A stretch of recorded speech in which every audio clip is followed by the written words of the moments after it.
Bonjour à toutes. Aujourd'hui, Lorena et moi, on va vous parler de l'accompagnement des personnes migrantes et, dans le fond, des tensions qu'il peut y avoir entre les missions des travailleurs sociaux et les politiques migratoires, avec l'éthique professionnelle prise en étau.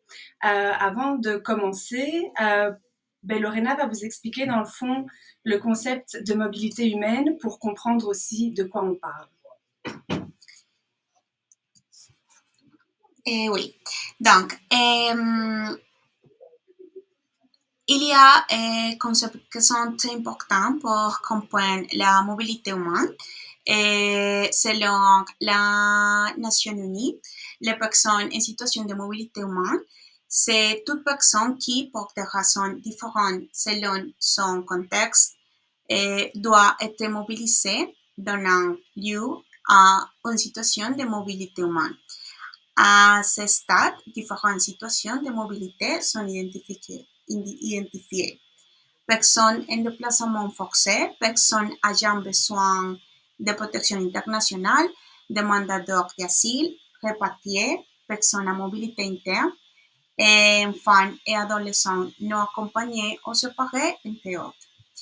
Et les personnes qui sont demandeurs d'asile, ces personnes qui a présenté une situation de déplacement forcé depuis son pays d'origine, qui nécessitait d'engager une procédure permettant de faire reconnaître ce type de déplacement à travers de la demande d'asile. Et les réfugiés reconnus avec la protection internationale, selon la Convention de Genève, considérés comme réfugiés une personne qui a des raisons fondées d'être persécutée pour des raisons de race, de religion, de nationalité et d'appartenance à un certain groupe social ou d'opinion politique. Des interprétations récentes ont également permis de considérer la persécution pour des raisons de genre comme une cause d'asile. Il y a aussi la Convention de l'OA et la Déclaration de Carthagène qui élargissent pour la suite les cas de considérer une personne comme réfugiée. Et la personne en mobilité volontaire, c'est la personne qui se mobilise, qui s'impose à une personne et ou à son groupe familial, qui suscite la recherche d'une amélioration de ses opportunités professionnelles, académiques ou autres, qui est perçue comme un bien-être, qui peut conditionner un code ou langue séjour dans un autre contexte national ou international. Donc, dans ce contexte, que ce soit en Europe ou au Canada, les politiques migratoires limitent énormément le pouvoir d'agir et les droits des personnes migrantes qui ne remplissent pas les critères pour obtenir un statut de séjour, qu'il soit temporaire ou permanent. Et face à cette situation, les travailleuses sociales, les travailleurs sociaux qui sont en contact avec cette population sont également limités dans leurs actions et leurs possibilités d'accompagnement de ces personnes. Donc, on constate que les travailleurs sociaux sont souvent pris en étau, dans le fond, entre, d'un côté, leur mission, dont le fait de lutter contre les oppressions, et d'un autre côté, les politiques migratoires, notamment certains articles des politiques migratoires qui sanctionnent l'aide aux personnes en séjour irrégulier. Donc, il y a un dilemme éthique qui se présente aux travailleurs sociaux et travailleuses sociales, à savoir, faut-il aider les personnes en situation irrégulière, donc conformément à nos missions, ou faut-il s'abstenir de le faire conformément à la loi?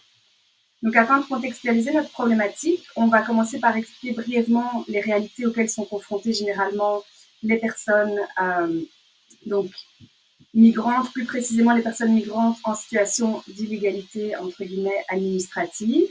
Ensuite, on parlera du cadre déontologique et des missions des travailleurs sociaux et la façon dont elles sont mobilisées quand on parle d'aide aux personnes migrantes. Et enfin, on abordera les politiques migratoires en contexte canadien et la façon dont elles risquent de venir limiter, dans le fond, nos actions. Puis face à celle-ci, on tâchera de mettre en lumière les différents enjeux auxquels sont confrontés les travailleurs sociaux et travailleuses sociales qui viennent limiter en fait ou rendre complexes leurs actions auprès des personnes concernées. Donc au Canada, comme c'est le cas dans de nombreux autres pays, il y a un nombre important de personnes qui immigrent chaque année pour des raisons qui peuvent être économiques, euh, politiques et ou humanitaires, mais dans le but donc de trouver une vie meilleure, une situation meilleure. Cependant, malheureusement, ces dernières se trouvent généralement confrontées à une bureaucratie conséquente, en même temps qu'elles doivent remplir une série de critères spécifiques établis par les pays d'accueil en vue d'obtenir un permis de séjour. Il y a plusieurs voies possibles pour obtenir un séjour, selon la situation spécifique des personnes, mais néanmoins, toutes ne remplissent pas les conditions requises, les critères requis, et se trouvent donc en situation migratoire précaire, voire irrégulière. Dans le fond, par situation précaire, on entend par exemple les personnes qui sont en procédure pour obtenir le statut de réfugié, comme en parlait Lorena, tandis que le caractère irrégulier fait partie de la migration précaire, mais souligne ici le fait que les personnes n'ont aucune autorisation de séjour, donc, ou qu'elles n'en ont plus, elles ont été déboutées de leur situation. Donc par conséquent, ces personnes vont avoir un accès très limité, voire inexistant, aux droits sociaux fondamentaux offerts par l'État, comme le droit à l'aide sociale, le droit au logement, le droit aux soins de santé. Et en outre, en plus, alors qu'elles vivent déjà généralement de multiples oppressions, comme par exemple le racisme systémique de par leurs origines, mais aussi les oppressions liées à leur situation économique, l'absence de statut légal, etc. Ces oppressions, elles vont être accentuées par les politiques en matière d'immigration, qui représentent en fait une forme de violence structurelle et qui viennent renforcer les oppressions multiples puisqu'elles se situent, les politiques migratoires, à l'intersection des différentes formes d'oppression. Donc ces politiques migratoires ont généralement des effets très néfastes pour les personnes migrantes, par exemple sur leur santé mentale. Peut-être une petite parenthèse sur le fait qu'on utilise le terme, on a choisi d'utiliser le terme plutôt de situation irrégulière plutôt que illégale, parce que le terme illégal nous apparaît relativement péjoratif et stigmatisant. Il vient renforcer les idées reçues sur les migrants et accentue leur criminalisation, alors qu'on se positionne dans une posture anti-oppressive et on estime que les mots qu'on choisit sont importants aussi pour éviter de venir renforcer l'oppression. Donc, face à ces situations exposées ici, et compte tenu donc de la mission inhérente du travail social qui est de lutter contre toute forme d'oppression et de stigmatisation, de discrimination, etc., on peut clairement s'interroger sur le rôle et les actions des travailleurs sociaux et travailleuses sociales en contact avec ces personnes. Donc, si on se réfère au code de déontologie de l'Association canadienne des travailleuses sociales et travailleurs sociaux, celui-ci souligne que le travail social respecte la valeur inhérente de tous et appuie les droits de la personne. Donc, en tant que travailleurs sociaux, nous avons donc un devoir de lutter contre les iniquités et de mettre en place des actions en vue de tendre vers plus de justice sociale.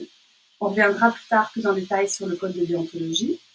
Mais pourtant, on voit que ces missions inhérentes au travail social, elles sont confrontées aux politiques migratoires en vigueur dans les différents pays d'accueil, notamment au Canada, et que ces politiques sont généralement restrictives, voire punitives. Donc, si on prend l'exemple de la loi sur l'immigration et la protection des réfugiés du Canada, donc son article 124 stipule le fait que contrevenir à toute disposition de cette loi constitue une infraction. Et en même temps, son article 131 ajoute que la personne qui aide, incite, encourage ou conseille de commettre une infraction est complice et encourt elle aussi la peine prévue pour l'infraction. Donc on comprend de ce fait que toute personne qui aide une autre personne à rester dans l'illégalité est susceptible d'être condamnée. Dit plus simplement, le fait d'aider une personne en situation d'illégalité est donc sanctionnable. Donc en plus de venir criminaliser les personnes migrantes en situation irrégulière de séjour, cette loi vient criminaliser toute personne qui est susceptible de leur venir en aide.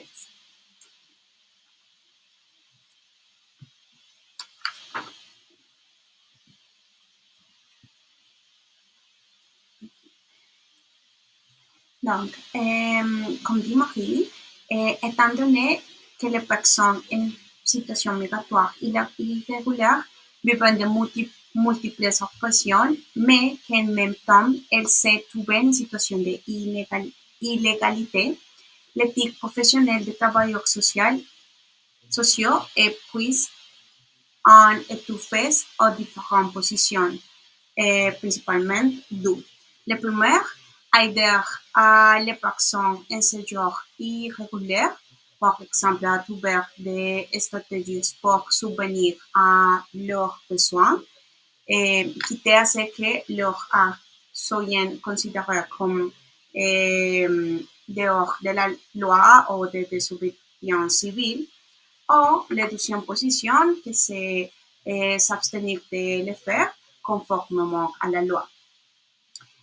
La première position de pourquoi les travailleurs sociaux devraient aider les personnes migrantes en situation migratoire irrégulière. Il y a trois positions. Le premier, c'est le fondement du travail social. Et le travail social est né dans un contexte historique et histoire et social spécifique où il y a une question sociale.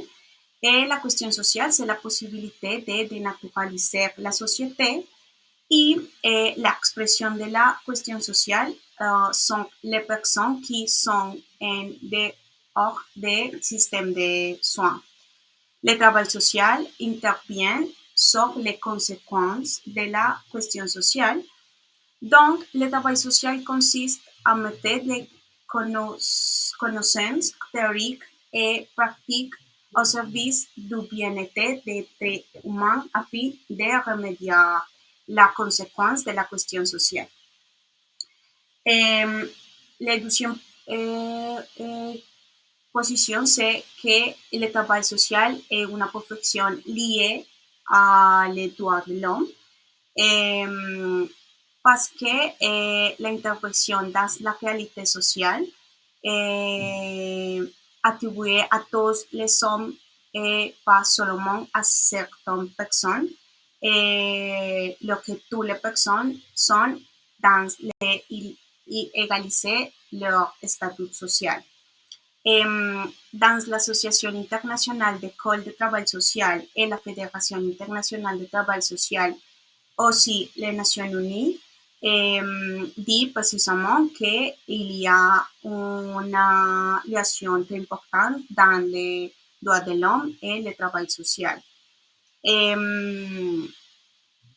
Aussi, l'objet de l'éthique de travail social est de travailler avec les sujets dont les droits ont été violés et qui se trouvent dans une situation de besoin ressenti comme tel par eux-mêmes. Ces sujets peuvent être tout être humain qui, en raison de circonstances historiques, temporelles, structurelles, personnelles, etc., se trouvaient dans une situation de violation. À partir d'une éthique fondée sur les droits de l'homme, le travail social aborde les sujets en se basant sur l'idée que les personnes ont sur leurs besoins, sont les concepts qu'ils ont de la dignité et surtout sont les valeurs et les croyances qu'elles ont sur les droits qu'elles estiment violés. Et la troisième chose qui est importante, c'est dans le code de déontologie de l'Association canadienne des travailleurs et travailleurs sociaux, pues il y a valeurs et principes qui fondamentent le service social.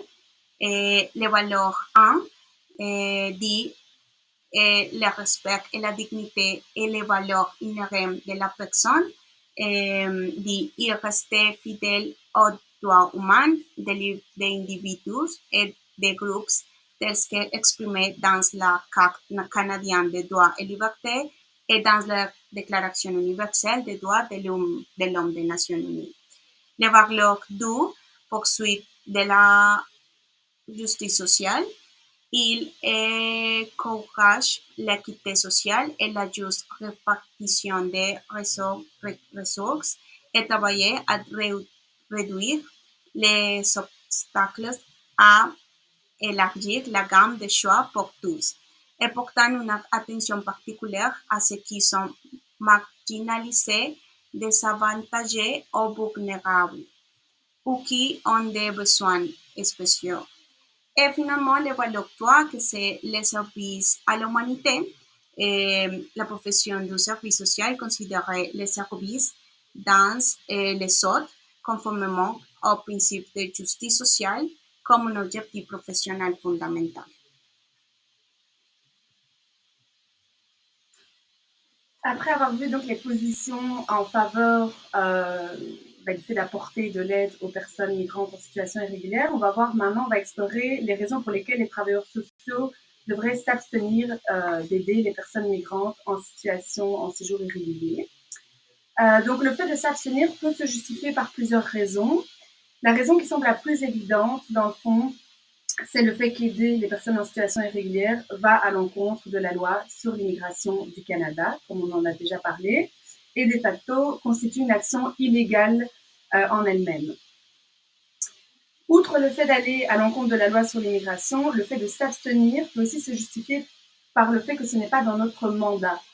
En effet, il n'y a aucune organisation qui n'a de mandat pour travailler avec les personnes en séjour irrégulier si elle reçoit des subventions de l'État, qui lui-même lutte contre l'immigration. Une autre raison qui peut justifier le fait de s'abstenir, dans le fond, si cela, elle est un petit peu liée à la précédente raison, mais c'est si ça engage l'institution dans laquelle le travailleur social travaille. Donc, par exemple, si un travailleur social exerce son métier dans une institution qui reçoit des financements étatiques, elle peut craindre en fait la suspension de ces financements si cela en venait à se savoir qu'en fait elle aide de façon régulière des personnes en séjour irrégulier. Une autre raison de s'abstenir, en dehors de la crainte d'agir en dehors de la loi, pourrait se justifier par la crainte de mettre en péril la situation de la personne aidée, par exemple en dévoilant par mégarde son identité aux autorités. Et enfin, une dernière raison qui fait référence au code de déontologie des membres de l'ordre professionnel des travailleurs sociaux et des thérapeutes conjugaux et familiers du Québec. Donc, il y a un article qui stipule que le travail social tient compte des considérations éthiques des clientèles et du contexte dans lequel il va œuvrer. Avant d'accepter un mandat et durant son exécution, le travailleur social tient compte des limites de sa compétence et des moyens dont il dispose. Il n'entreprend pas des travaux pour lesquels il n'est pas préparé sans obtenir l'assistance nécessaire. Donc, on pourrait estimer que dans ce type de situation, le travailleur social, dans le fond, se voit limité dans sa compétence et dans l'assistance à laquelle il pourrait prétendre.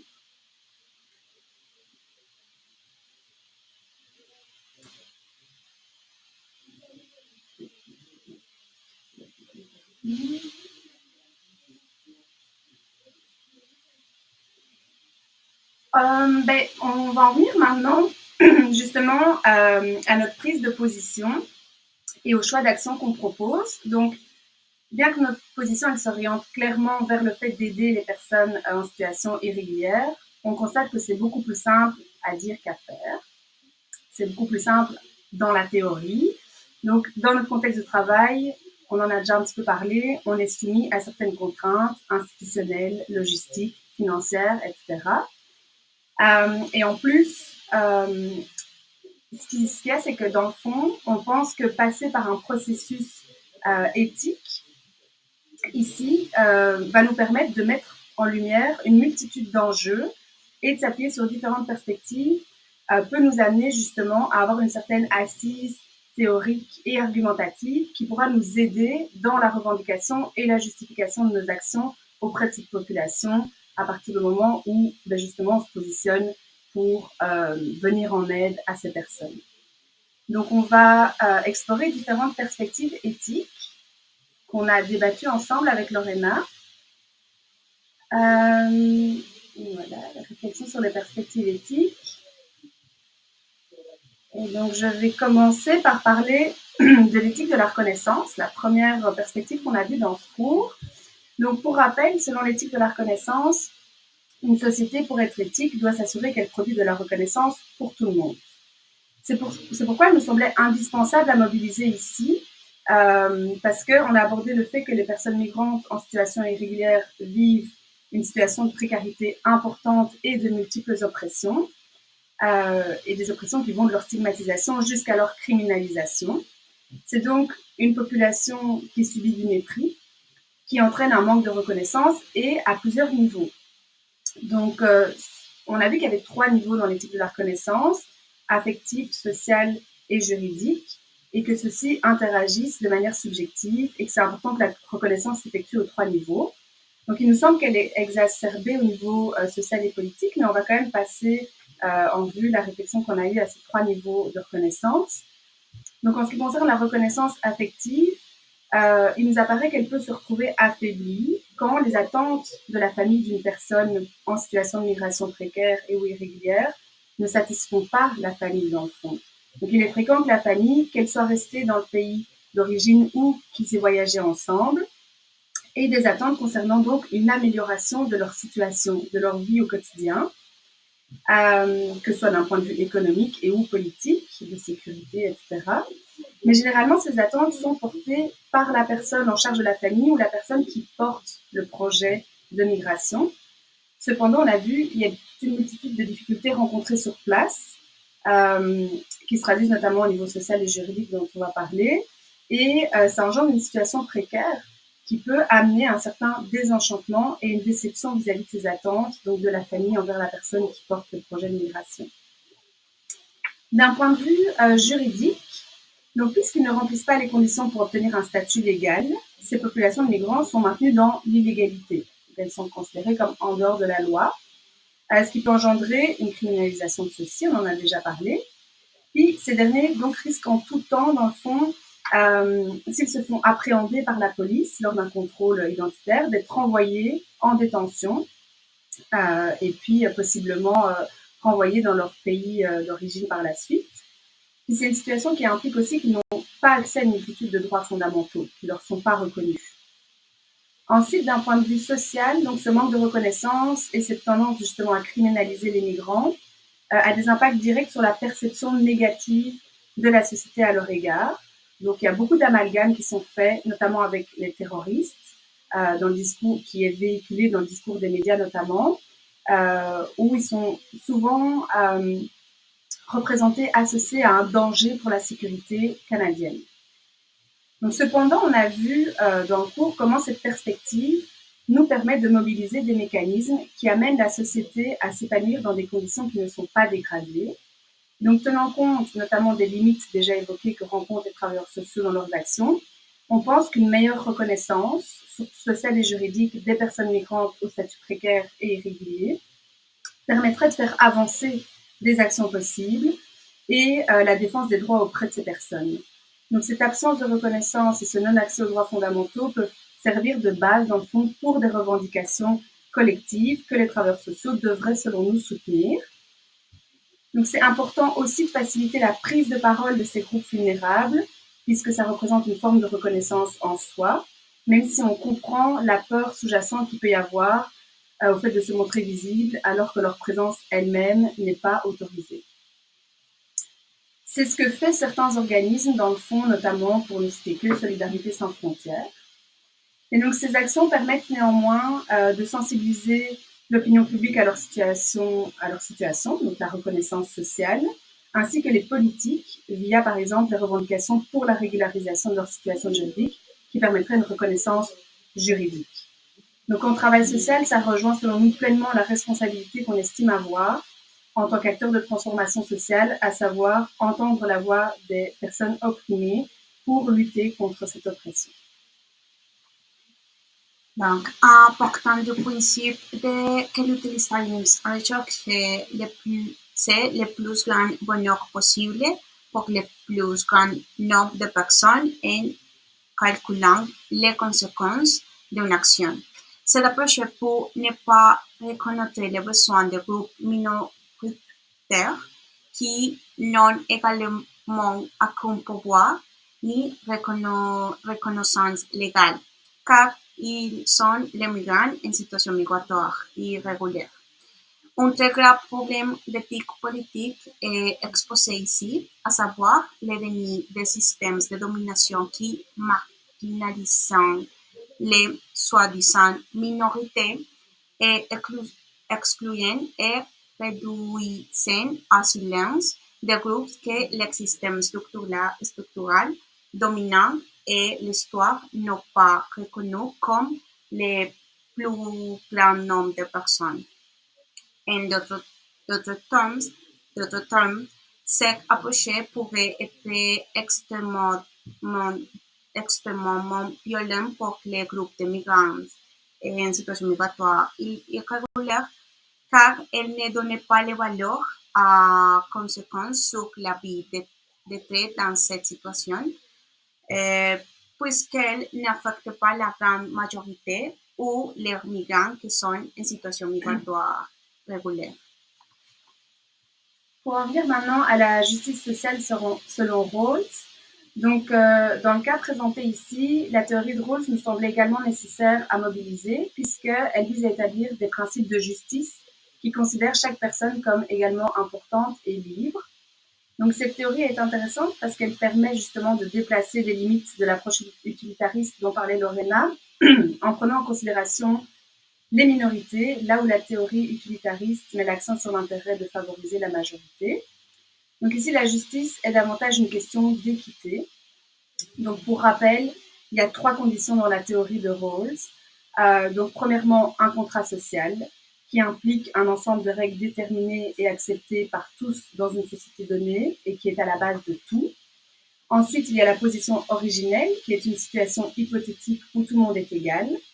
Et enfin, il y a le voile de l'ignorance qui nous permet d'ignorer donc notre position et notre statut, ainsi que celui des autres, afin de prendre les meilleures décisions pour tous. Donc la théorie de Rawls comporte également 2 principes, celui de liberté égale qui implique que chaque personne doit être traitée de façon égale à l'autre, et celui de l'égalité des chances et du principe de différence qui veut que si des inégalités persistent, alors elles doivent profiter aux plus désavantagés. Donc pourtant, si on en revient à la situation ici des personnes migrantes en situation de séjour irrégulier, celles-ci soulèvent de nombreuses préoccupations de justice sociale, puisque leurs droits sociaux et leur accès aux services sont limités, voire totalement inexistants. En fait, elles sont exclues du contrat social, car elles ne sont pas citoyennes, et au-delà de cela, elles n'ont pas de type de séjour légal pour rester au Canada. Donc un exemple de cette exclusion, outre le non-accès aux aides et aux services sociaux, est qu'elles n'ont pas le droit de voter, mais surtout, les politiques font généralement abstraction de leur situation dans leur campagne électorale. Donc c'est comme si, puisque leur présence n'est pas légale, elle n'existait pas ou peu aux yeux des politiques et les lois qui les concernent se concentrent davantage sur leur détention et leur éloignement de la société canadienne plutôt que sur leur intégration. Donc bien qu'elle semble plus de l'ordre d'un idéal dans la situation des personnes en situation irrégulière, la théorie de Rawls reste selon nous un repère dans notre travail et nos prises de position afin de tendre vers plus de justice sociale. Et rappelons que la justice sociale est une des valeurs centrales dans le travail social. Con respecto a l'éthique kantienne, une des conditions pour une action éthique selon Kant est que les bonnes actions soient faites à partir d'un sens de devoir. Nous avons vu que le concept de devoir en travail social est tout le temps présent et qu'il se traduit notamment à travers les codes de déontologie et les devoirs de respecter les droits humains fondamentaux. Les codes de déontologie des membres de l'ordre professionnel des travailleurs sociaux met beaucoup plus en son sur les limites et les devoirs des travailleurs sociaux, ce qui pourrait être plus conforme au postulat de s'abstenir d'agir dans des escenarios où la loi et la capacité d'intervention n'existent pas. Pour sa part, le code de déontologie de l'Association canadienne des travailleurs et travailleurs sociaux a un caractère beaucoup plus large du devoir de la protection et la profession dans laquelle la dignité est centrée comme une valeur humaine centrale. Et donc, s'il y aurait un devoir éthique d'agir auprès de la population migrante en situation migratoire irrégulière. Et pour terminer avec notre parcours des perspectives éthiques, donc par rapport à l'éthique des vertus, donc quant à elle, elle ne fait pas appel à des principes, mais elle centre son analyse donc sur le caractère de l'individu et sur la relation qu'il entretient avec d'autres individus, en mettant l'accent sur des qualités humaines essentielles à la profession. C'est ce qu'on appelle, selon nous, le savoir-être des travailleurs sociaux, qui, grâce au raisonnement pratique, définissent des valeurs essentielles du travail social, en prenant en compte le contexte dans lequel ils exercent. Donc la dénonciation ne nous apparaît pas faire partie de ces vertus, ni l'abstention à aider une personne qui est éminemment dans le besoin et qui vit des injustices et de l'oppression, même si une loi nous décourage à le faire.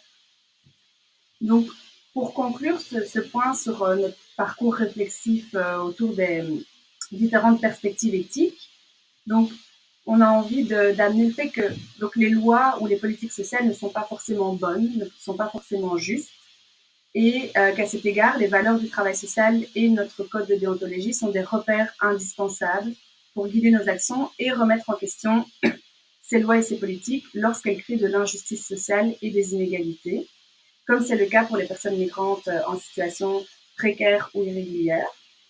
Donc nous pensons que même si nous sommes limités dans nos actions et que nos interventions dans le contexte abordé peuvent être délicates, voire clandestines, pour mettre l'accent sur la discrétion dans le fait d'aider les personnes, nous avons une responsabilité d'aider individuellement chaque personne dans le besoin, mais également une responsabilité collective, voire politique, de sensibiliser et de revendiquer pour faire avancer notre société vers plus de justice sociale. Ce qui va nous amener à faire la transition avec donc notre conclusion. Donc, pour introduire notre conclusion, je dirais que plus que des doutes et des questionnements, il persiste à l'issue de ce processus qu'on a eu réflexif des inquiétudes quant aux issues possibles pour le travail social qui est censé venir en aide à tout le monde, sans discrimination, mais qui se voit donc limité dans ses possibilités d'action en fonction des orientations que prennent les politiques, ici les politiques migratoires. Mais cela nous amène à différentes réflexions pour le futur que Lorena va vous expliquer. Oui, les projets que les travailleurs sociaux réalisent dans leur action quotidienne interpellant constamment la profession et la discipline sur leur finalité, leurs objectifs à partir de la tension qui se crée entre les fonctions réquisées en tant que congestionnalité et les fonctions dérivées de la dette. Ce débat qui surgit dans les pratiques quotidiennes entre les normatifs et l'utopie est encore des débats théoriques, méthodologiques et évidemment éthiques dans le travail social. On peut affirmer que la question sociale est dynamique et que le travail social a intervenu dans les conséquences de la question sociale et que maintenant existe une nouvelle manifestation de la question sociale comme les scénarios de la mobilité humaine, d'où l'importance des socles théoriques et éthiques permanents aux professionnels du travail social d'apprendre les expressions et les dérivations de ces phénomènes sociaux. Si, évidemment, le travail social a un lieu privilégié de dialogue entre l'État, ses institutions et la population civile, et qui assure donc la garantie de droits qui existent dans les lois et les politiques publiques, celui-ci ne peut être le seul lieu de travail social et la profession. La profession doit également occuper d'autres scénarios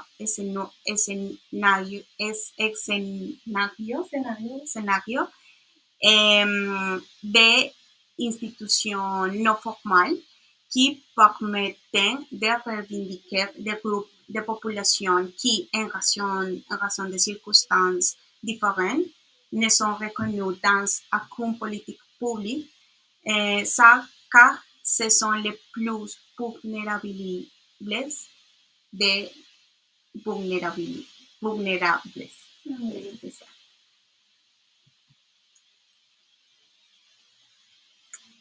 Merci beaucoup pour votre attention et puis maintenant on va se retrouver en direct parce qu'on a hâte de savoir aussi ce que vous en pensez par rapport à ces deux postures et par rapport à cette situation et la position des travailleurs sociaux là-dedans.